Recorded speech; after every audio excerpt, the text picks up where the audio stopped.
बिस्मिल्लाहिर्रहमानिर्रहीम। Dear students, आज हम डिस्कस करेंगे use of symbolism in the sea. Drama the sea में अलामत पसंदी का इस्तेमाल। डियर स्टूडेंट्स, क्वेश्चन को डिटेल से डिस्कस करने से पहले आइए मेन पॉइंट्स को डिस्कस कर लेते हैं। Points to remember: Number 1, introduction. Number 2, the title of the play is symbolic. ड्रामे का अनवान अलामती है। तो डियर स्टूडेंट्स, यहाँ पर मैं आपको बताता चलूँ कि सिंबल क्या होती है। सबसे पहले आपको सिंबल का पता होना चाहिए, क्योंकि ये सारे का सारा क्वेश्चन जो है ये सिंबलिज्म के बारे में है। Symbol: A symbol is something which represents something else by analogy or association. Symbol कुछ ऐसी चीज़ है जो represents करती है something else, कुछ और जाहिर करती है। by analogy, मुशाबहत या एसोसिएशन के हवाले से, अंजुमन के हवाले से। thus white, इस तरह सफ़ेद कलर जो है, रंग जो है, लाइन एंड रोज, शेर और गुलाब का फूल, कॉमनली सिंबलाइज और represent innocence, courage and beauty. आम तौर पर मासूमियत, बहादुरी और खूबसूरती को जाहिर करते हैं। Such symbols exist by convention and tradition. ऐसी अलामतें जो हैं वो रस्म रवाज के मुताबिक मौजूद होती हैं। A serpent may stand for evil or wisdom. एक सांप जो है वो बुराई या अक्लमंदी की नुमाइंदगी कर सकता है। According to different conventions, मुख्तलिफ रवायात के मुताबिक। तो डियर स्टूडेंट्स, आप कह सकते हैं सादा लफ्ज़ों में कि सिंबल एक ऐसी चीज़ है कि उसमें कहा कुछ और जाता है और उसके पीछे मानी कुछ और होते हैं। जैसे आपने देखा होगा कि हम कोई जो कमज़ोर तरीन शख्स होता है तो हम उसको कहते हैं कि वो आ गया पहलवान भाई, आओ जी पहलवान जी। तो हालांकि वो पहलवान नहीं होता। तो दरअसल यहाँ पे हम सिंबल का इस्तेमाल करते हैं। Number 3, the sea storm is symbol of death and destruction. Sea storm, समंदर का तूफान जो है मौत और तबाही की, बर्बादी की अलामत है। Number 4, unidentified foreign objects. तो ये शॉर्ट एब्रीविएशन इसकी इस्तेमाल होती है UFO। मतलब ये है कि अनआइडेंटिफाइड, नामालूम, फॉरेन, गैर मुल्की ऑब्जेक्ट्स, अशिया, यानी नामालूम गैर मुल्की अशिया के लिए UFO का वर्ड यहाँ पे इस्तेमाल किया गया है।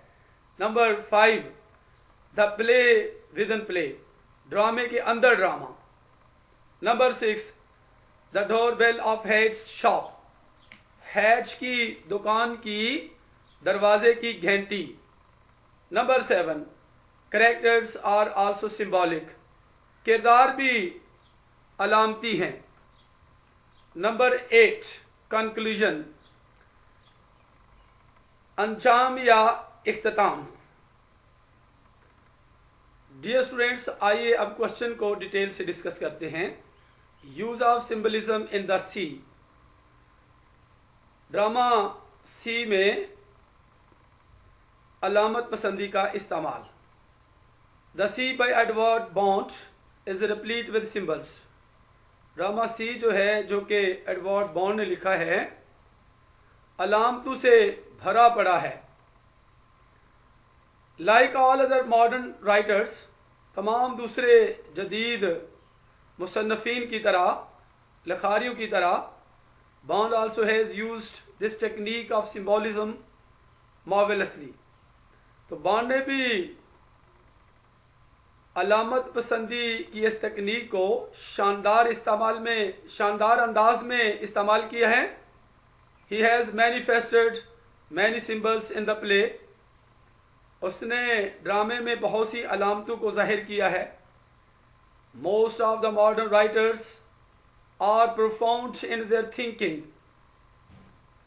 Most of the modern writers, ज़्यादातर जदीद मुसन्निफ़ीन जो हैं वो प्रोफाउंड हैं, गहरे हैं, इन देयर थिंकिंग, अपनी सोच में. And their thinking is complex too, और उनकी सोच पेचीदा भी है. The complexity combined with profundity leads them to imbue their writings with great significance than we find on the surface. The complexity, पेचीदगी, combined with the profundity, गहराई के साथ मिलकर पेचीदगी, leads them to imbue, उनको ले जाती है, उनकी रहनुमाई करती है रंगने में, their writings, उनकी लिखाई को, उनकी तसानीफ को, विद ग्रेट सिग्निफिकेंस, बड़ी अहमियत के साथ, then we find on the surface, जो हम सतही तौर पर पाते हैं. Number 1, the title of the play is itself symbolic. ड्रामे का अनवान बजाते खुद सिम्बॉलिक है, अलामती है. The sea is the symbol of life, society, hope, death, disaster and destruction. समंदर अलामत है ज़िंदगी की, मुआशरे, उम्मीद, मौत, तबाही और बर्बादी की अलामत है. A reader finds all these aspects in the play. एक कारी, एक पढ़ने वाला इन तमाम पहलुओं को ड्रामे में पाता है. Bond has made use of sea in his play as Virginia Woolf has done in her novel To the Lighthouse. Bond ने हैज़ मेड यूज़ ऑफ सी, ड्रामे का इस्तेमाल किया है अपने प्ले में, अपने ड्रामे में, यानी सी के समंदर का जो है उसने इस्तेमाल किया है अपने ड्रामे में. एज वर्जीनियन वुल्फ, जैसा कि वर्जीनियन वुल्फ ने अपने novel to the lighthouse में किया है. इन लार्जर कंटेक्स्ट, बड़े तनासर में.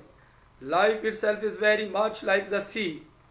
जिंदगी बजाते खुद वेरी मच लाइक, बहुत ज़्यादा समंदर से मिलती जुलती है, समंदर की तरह है. Sea and life both have resemblance with each other. समंदर और ज़िंदगी दोनों एक दूसरे से मुशाबहत रखते हैं. Sea is as deep and mysterious as life. समंदर उतना ही गहरा और पुरस्रार है जितना कि ज़िंदगी. As Mrs Tilehouse comments in the play, जैसा कि मिसेस टाइल हाउस ड्रामे में राय का इजहार करती है, राय देती है, तबसरा करती है. This terrible sea, this terrible life, ये खौफनाक समंदर, ये खौफनाक ज़िंदगी. It has its own moods both calm and storm, ये अपने ही मजाज रखता है, दोनों हैं इसमें, पुरसकून भी है और तूफ़ान भी है. It plays an important role in the life of all the human beings living beside it. It plays an important role, ये एक अहम किरदार अदा करता है in the life of all the human beings, तमाम इंसानों की ज़िंदगी में जो इसके पास रहते हैं. एज मफैनवी से, जैसा कि मफैनवी कहती है, in this town you can't get away from sea, इस कस्बे में तुम समंदर से फरार नहीं हो सकते. Number 2, the sea storm at the very outset of the play is also symbolic. The sea storm, समंदर का तूफान जो है ड्रामे के बहुत शुरू में भी अलामती है. It becomes a cause of dilapidation and disaster, ये वीरानी, बर्बादी और तबाही की वजह बनता है. The first example is the death of Mr Collins. पहली मिसाल मिस्टर कॉलिंस की मौत है. Who dies by drowning into the sea, जो समंदर में डूबकर मर जाता है। Number 3, the sea belongs to 1907, समंदर जो है वो 1907 के साल से तअल्लुक़ रखता है। It was a period when the shadow of mass destruction was looming over the whole world। ये एक ऐसा दौरानिया था, एक ऐसा दौर था जब बड़े पैमाने पर तबाही का साया was looming over the whole world, पूरी दुनिया पर looming बड़ा दिखाई दे रहा था, बड़ा करके दिखाई दे रहा था। The world was in terrible state of chaos। दुनिया अफरा तफरी की खौफनाक हालत में थी। The peaceful harmony of life was totally disturbed by peaceful, पुरअमन पुरसकून हम आहंगी of life, जिंदगी की पुरसकून हम आहंगी was totally disturbed, मुकम्मल तौर पर परेशान थी। by से the threat of wars and the use of cannons, जंगों के खतरे या धमकी से और तोपों के इस्तेमाल से। so the practice of the weapons of war and cannon, इसलिए जंग के हथियारों की मश्क और कैनन और तोप symbolize the threat and fear of wars, जंगों के खतरे और खौफ की अलामत हैं। The army always spoils the peace of people by firing all the time। फौज हमेशा लोगों के अमन को ख़राब कर देती है। by firing all the time, हर वक्त फायरिंग करके। as मिसेस राफी says, जैसा कि मिसेस राफी कहती है, they practice all day and night, वो पूरा दिन और रात मश्क करते हैं। in the play we hear the noise of firing at different intervals। ड्रामे में हम मुख्तलिफ वक्फों में फायरिंग के शोर की आवाज़ सुनते हैं। it creates disturbance when Mrs. Rafi and other characters rehearse their classical play। it creates disturbance, ये रुकावट पैदा करती है जब मिसेस राफी और दूसरे किरदार अपने क्लासिकल ड्रामे की मश्क करते हैं, दोहराई करते हैं। Suddenly all people stop there activity, अचानक तमाम लोग अपनी सरगर्मी को रोक देते हैं बिकॉज ऑफ फायरिंग की वजह से। एज मिसेस राफी से, जैसा कि मिसेस राफी कहती है, one can't play lutes to the sounds of gunfire. आदमी या कोई भी गन फायर यानी बंदूकों के फायर की आवाज़ में सतार नहीं बजा सकता। Number 4, the unidentified foreign objects, नामालूम गैर मुल्की अशिया, UFO, stand for the fear of change and mechanism, नुमाइंदगी करती हैं फॉर द फियर खौफ की, द फियर ऑफ चेंज तब्दीली के खौफ की, और मिकानी अमल की। The people are totally unaware of the new inventions, लोग मुकम्मल तौर पर नई इजादात से बेखबर हैं। Hatch the sea god spreads rumors that the space creature is coming down to efface them। Hatch समंदर का मुहाफिज अफवाहें फैला देता है कि खलाई मखलूक जो है इस कमिंग डाउन टू एफेस देम, उनको फना करने के लिए, मटा देने के लिए नीचे आ रही है। They want rule over them, वो उन पर हुकूमत करना चाहते हैं। इसे वो कहते हैं their brains are taken out at night, उनके दिमाग रात के वक़्त निकाले जाते हैं, बिट बाय बिट, थोड़े थोड़े करके, and placed bye artificial material, और मसनूई मवाद से तब्दील किए जाते हैं। brought here in airships, जो कि यहाँ पर खलाई जहाज़ों में लाया गया है. Number 5, the technique of the play within play is also very symbolic. ड्रामे के अंदर ड्रामे की तकनीक जो है वो भी बहुत अलामती है. It symbolizes a contrast between harmony and disharmony. ये हम आहंगी और बेआहंगी के दरमियान तजाद की अलामत है. लव एंड हेटेड, मोहब्बत और नफ़रत की अलामत है. रिदम एंड केओस, ताल, सुर या तुरन्नुम और अफरा तफरी की अलामत है. It shows the hypocrisy of the characters and so called artists. ये किरदारों और नाम निहाद फनकारों की मुनाफकत जाहिर करता है. They also bring down the value of classical plays and heroes. They also bring down the value, वो क्लासिकल ड्रामों और हीरों की अहमियत को भी कम करते हैं. Number 6, the door bell of Hatch's shop has its own symbolic significance. Hatch की दुकान की दरवाजे की घंटी भी अपनी ही अहमियत रखती है, अपनी ही अलामती अहमियत रखती है. It clangs 11 times in the play. ये ड्रामे में 11 मरतबा बजती है. It stands for some threat of danger and horrors from aliens. ये नुमाइंदगी करती है, जाहिर करती है सम थ्रेट ऑफ डेंजर, कुछ खतरा, थ्रेट धमकी, ऑफ डेंजर एंड हॉरर्स, खतरे और खौफ की कुछ धमकी की अलामत है. फ्रॉम एलियंस की तरफ से, अजनबियों की तरफ से, गैर मुल्कियों की तरफ से. It is also a warning from Hatch. ये हैच की तरफ से आगाही या इंतबा भी है. According to some critics the door bell is an alarm for change. तो कुछ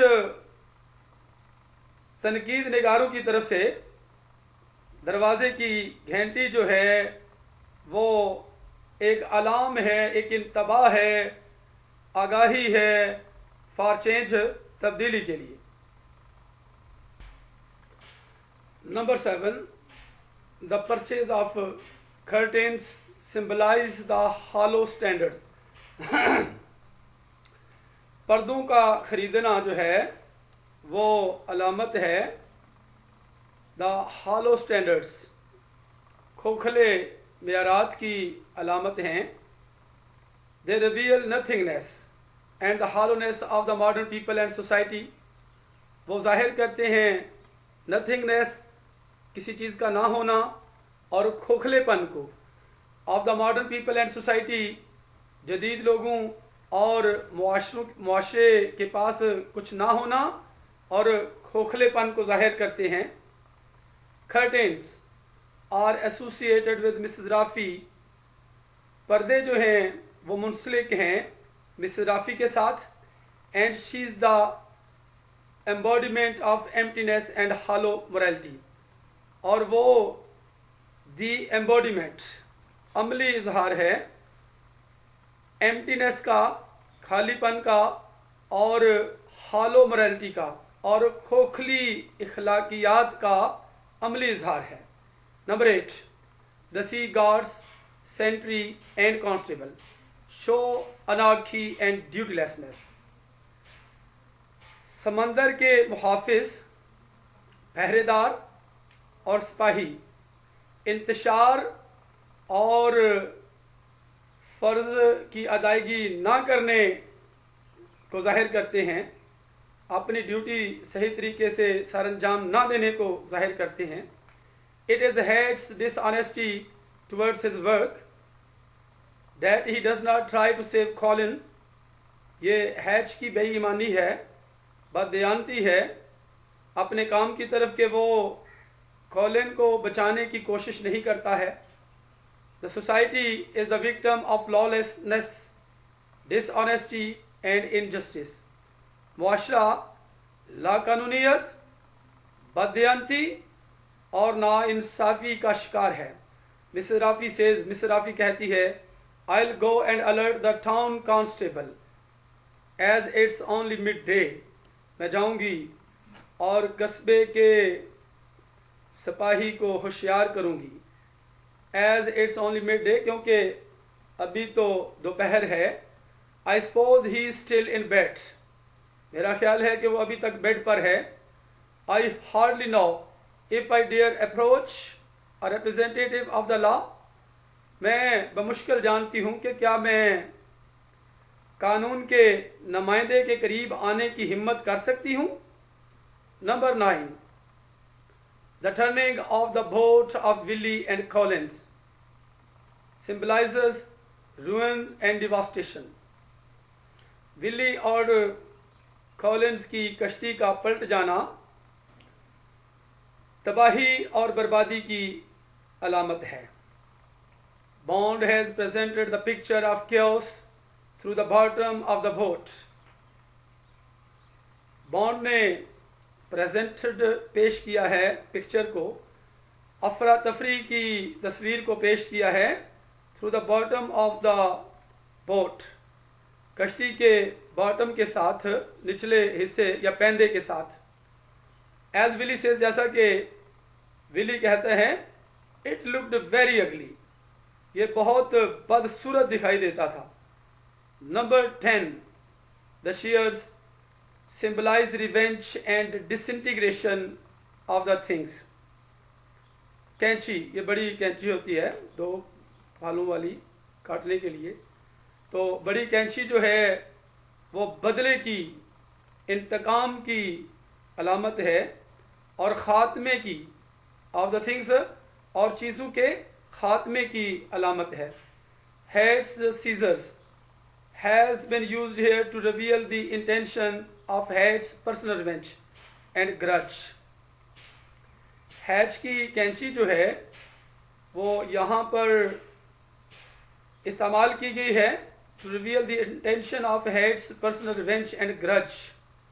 हैच के ज़ाती इंतकाम और बुग़्ज़ के इरादे को ज़ाहिर करने के लिए। एज ही सेज, जैसा कि वो कहते हैं, I'll take my shears to that little swine। मैं उस छोटे सूर के लिए अपनी कैंची लेकर जाऊंगा। I'll snip him, मैं उसे कुतर डालूंगा, उसे तराश डालूंगा। Number 11, the fire in Colin's eyes stands for life, love, power and strength। Collins की आंखों में आग जिंदगी, मोहब्बत, ताकत और मजबूती की अलामत है। Rose has seen a life like fire in Collins eyes. Rose ने जिंदगी को लाइक फायर, आग की तरह कॉलिन की आंखों में देखा है। That's why she does not think him dead, यही वजह है कि वो उसे मुर्दा नहीं समझती। एज शी सेज, जैसा कि वो कहती है, a fire that doesn't die out, आग जो बुझती नहीं है। Number 12, the rat symbolizes hope, life and optimism. चूहा उम्मीद, जिंदगी और पुरउम्मीदी की अलामत है। That life will not die away on the earth, कि ज़िंदगी ज़मीन पर धीरे धीरे ख़त्म नहीं होगी। As it is a scientific truth, जैसा कि ये एक साइंसी हकीकत है, सच्चाई है। डेट मैटर नेवर डाइज, कि मादा कभी नहीं मरता है, कभी ख़त्म नहीं होता है। द रेड आल्सो, चूहा भी, stands for Darwinians theory of evolution. Darwin की थ्योरी जो है इर्तिका के बारे में, उसकी नुमाइंदगी करता है। That the rat has the seeds of the rat catcher in it, कि चूहा जो है वो बीज रखता है रेड कैचर के, चूहा पकड़ने वाले के, इन इट, अपने अंदर। इवंस सेज, इवंस कहता है, I believe in the red, मैं चूहे पर यकीन रखता हूँ, because he has the seeds of the rate catcher in him, क्योंकि वो अपने अंदर चूहा पकड़ने वाले के बीज रखता है। Number 13, the characters of the play are also very symbolic. ड्रामे के किरदार भी बहुत अलामती हैं। Evans, the old drunken man symbolizes man's alienation and escapism from the society. Events, the old drunken man, बूढ़ा शराब पीने वाला आदमी जो है वो एलियंस, अजनबियों की या गैर मुल्कियों की और फरारियत की अलामत है। फ्राम द सोसाइटी, मुआशरे से फरारियत की अलामत है। He always remains intoxicated due to excessive drink. वो हमेशा हद से ज़्यादा शराब पीने की वजह से मदहोश रहता है। He is also the symbol of sanity and insanity. वो समझदारी और पागलपन की भी अलामत है। A reader will find both the elements in him. एक कारी जो है उसमें दोनों अज्जा, दोनों अनासर पाएगा। Although the interpretation of his name, अगरचे उसके नाम की वजाहत के तौर पे, तशरीह के तौर पे। Evans comes into the meaning of balance. Evans जो है वो बैलेंस के मानों में आता है, मवासने या बकिया के मानों में आता है। So he is the symbol of half sanity and half insanity, यानी बैलेंस मवासने के तौर पे यहाँ पे इस्तेमाल किया गया है। तो वो अलामत है आधा अक्लमंद और आधा पागलपन की। ही सेज टू विली, वो विली से कहता है, I drink to keep sane, मैं अक्लमंद रहने के लिए शराब पीता हूँ। There is no harm in the little I drink, इसमें कोई नुकसान नहीं है थोड़ी सी जो मैं पी लेता हूँ। Number 14, Willy is a model of rationality, sanity, sincerity and compassion. Willy अकलियत का एक नमूना है, सैनिटी अक्लमंदी, सिंसियरिटी इखलास और हमदर्दी का नमूना है। He is an intellectual person with realistic approach towards life. He is an intellectual person, वो एक दानश्वर शख्स है। विद रियलिस्टिक अप्रोच, हकीकत पसंदाना नुक्ता नज़र के साथ, टुवर्ड्स लाइफ, ज़िंदगी की तरफ। He also stands for change and struggle, वो तब्दीली और भटकने की भी नुमाइंदगी करता है। Number 15, the character of Miss Rafi is important one. Miss Rafi का किरदार भी बहुत अहम है। शी स्टैंड्स फॉर हिपोक्रेसी, यहाँ पे हिपोक्रेसी में स्पेलिंग दुरुस्त कर लें, सी की जगह पे यहाँ पे एस आएगा, हिपोक्रेसी। एंड डुअलिटी, यानी मुनाफकत और दोगलेपन की नुमाइंदगी करती है। She also symbolizes the hollowness of well to do class, तो वो वेल टू डू, खुशहाल या दौलतमंद तबके के खोखलेपन की भी अलामत है। She is bossy and like the bee queen, वो हाकमाना है और बी क्वीन की तरह है, शहद की मक्खी जो कि मलका होती है उसकी तरह है। She has nothing substantial in her, उसमें कोई भी चीज़ काफ़ी नहीं है। She always tries to assert herself, वो हमेशा अपने आप पर जोर देने की कोशिश करती है, अपने आप को मनवाने की कोशिश करती है। At one place she says, एक जगह पर वो कहती है, I am an emphatic lady, मैं एक जोर देने वाली खातून हूँ। She is heartless who has no feeling and emotions, वो हार्टलेस है, बगैर दिल के है, यानी जो एहसास और जज्बात नहीं रखती है। She always tries to torture everybody, वो हमेशा हर एक को अजियत देने की कोशिश करती है। She practices, PRACTISES, practices mental and emotional violence on all those who are beneath her. She practices, वो मश्क करती है मेंटल एंड इमोशनल वायलेंस की, जहनी और जज्बाती तशद्दुद करने की, ऑन ऑल दोज, उन सब पर जो कि उससे नीचे हैं. एज रोज से, जैसा कि रोज कहती है, the town's full of her cripples, कस्बा उसके माजूरों से भरा पड़ा है. Her main victim is Hatch, उसका बड़ा शिकार हैच है. Who thinks of her a liar, swindler, fraud and bankrupt, जो उसे समझता है झूठी, फरेबी, धोखेबाज और दिवालिया समझता है. She tries to use her, वो कोशिश करती है इस्तेमाल करने की हर अपना authoritative attitudes on him, and by doing so, अपना तहकमाना रवैया उस पर इस्तेमाल करते हुए, and by doing so, और ऐसा करते हुए, she becomes a cause of his madness, वो उसके पागलपन, उसके जुनून की वजह बनती है. she thinks that people are inferior to her, वो ख्याल करती है कि लोग उससे कमतर हैं. she is quite pretentious, वो बिल्कुल दिखावा करने वाली है. she treats his gardener Thompson in a very insulting way, वो अपने बागबान या माली से, थॉमसन से, बहुत तौहीन अमेज अंदाज में सलूक करती है. when she finds him in the hat's shop, जब वो उसे हैच की दुकान पर पाती है, she humiliates him, तो वो उसकी बेइज्जती कर देती है.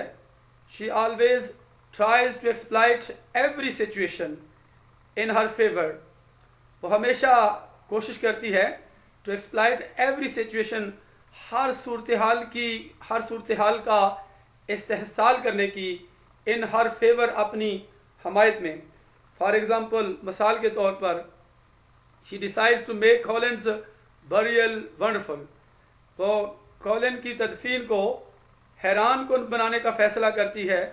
it is her consent to do burial ceremony on the top of a mountain instead of a church, ये उसकी रजामंदी है कि वो बरियल सेरेमनी जो है, तदफीन की रस्म को पहाड़ की चोटी पर करना चाहती है, इंस्टेड ऑफ अ चर्च, एक चर्च की बजाय.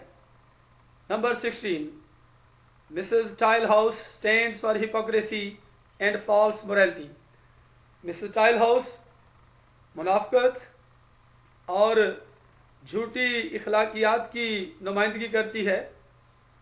सम evident words will show her false morality, कुछ वाज़े अल्फाज उसकी झूठी इखलाकियात को जाहिर कर देंगे. Help, I am about to be attacked by a large man, मदद करो. I am about to be attacked, मुझ पर तकरीबन हमला करने वाला है.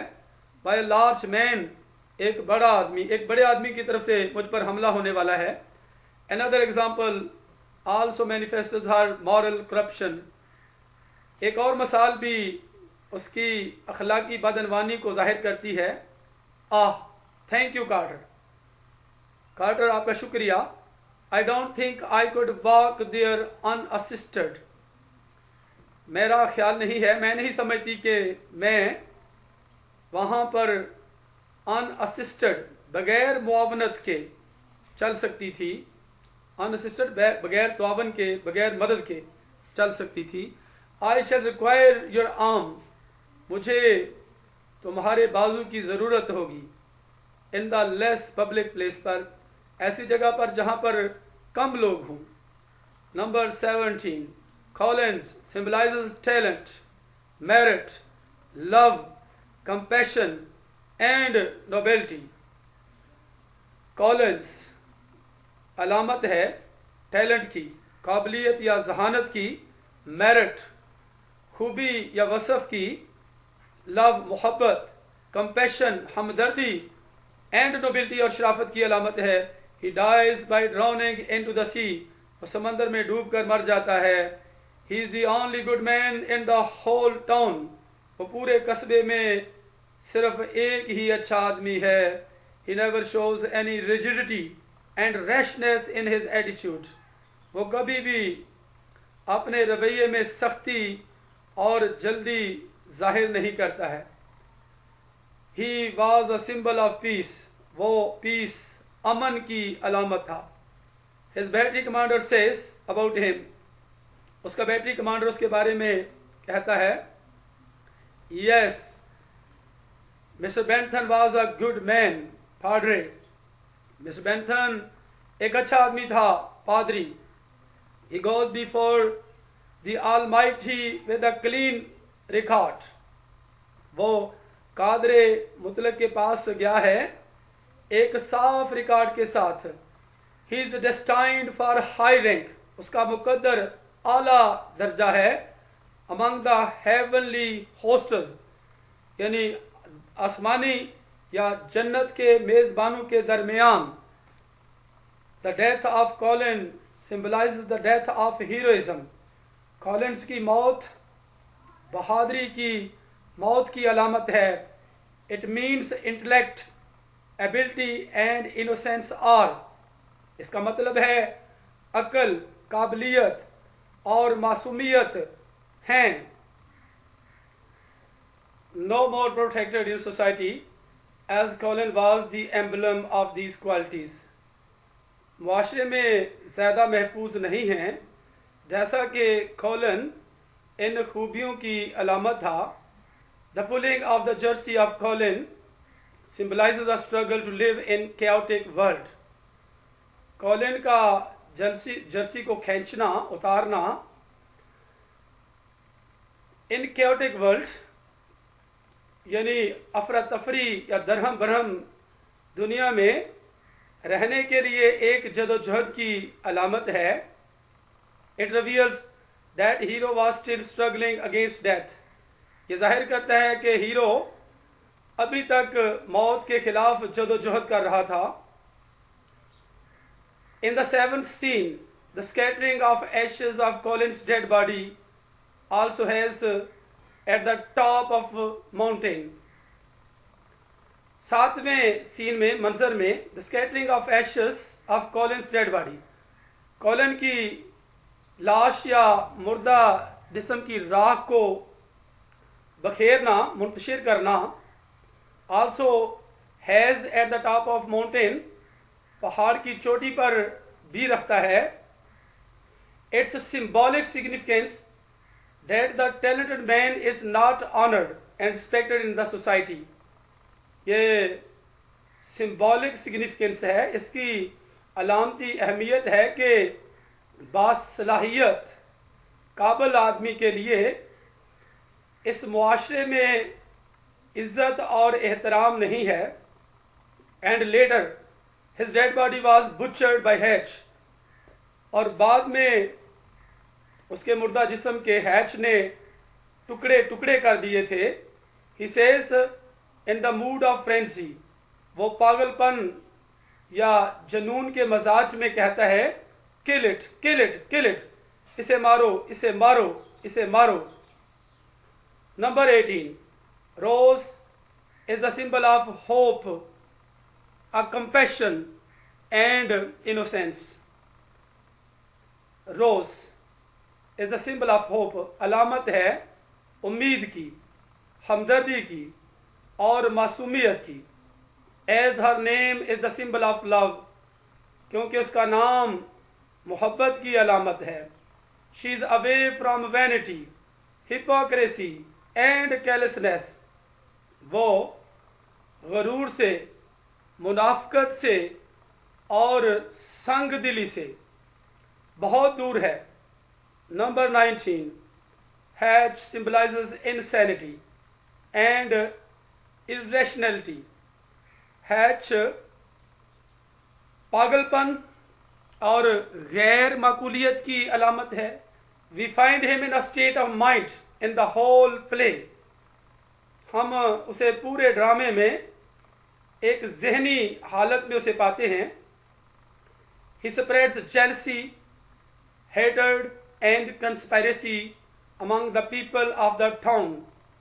वो हसद, नफरत और साजिश फैलाता है among the people of the town, कस्बे के लोगों के दरमियान, विच रिजल्ट्स इन डिस्ट्रक्शन, जो जिस तबाही की शक्ल में जिसका नतीजा निकलता है, and chaos in the society, और मुआशरे में अफरा तफरी की शक्ल में नतीजा निकलता है।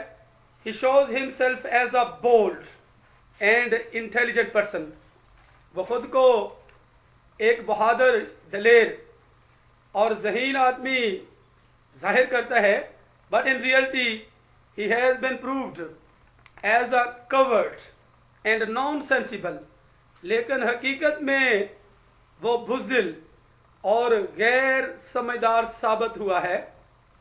टू कंक्लूड, अंजाम करने के लिए, नतीजा अखज़ करने के लिए, बॉन्ड्स प्ले, बॉन्ड का drama, the sea is full of symbolic significances, अलामती अहमियतों से भरा पड़ा है। द टेक्निक ऑफ सिम्बलिज्म, अलामत पसंदी की तकनीक ने हैज़ मेड द प्ले, ड्रामे को बना दिया है, one of the conspicuous and marvellous place, एक मशहूर और हैरत अंगेज ड्रामों में से एक ड्रामा बना दिया है। डियर स्टूडेंट्स, इसके साथ ही use of symbolism in the sea का क्वेश्चन ख़त्म होता है। तो नेक्स्ट मिलते हैं अगली वीडियो में। अपना बहुत सा ख्याल रखिएगा। अल्लाह हाफिज़।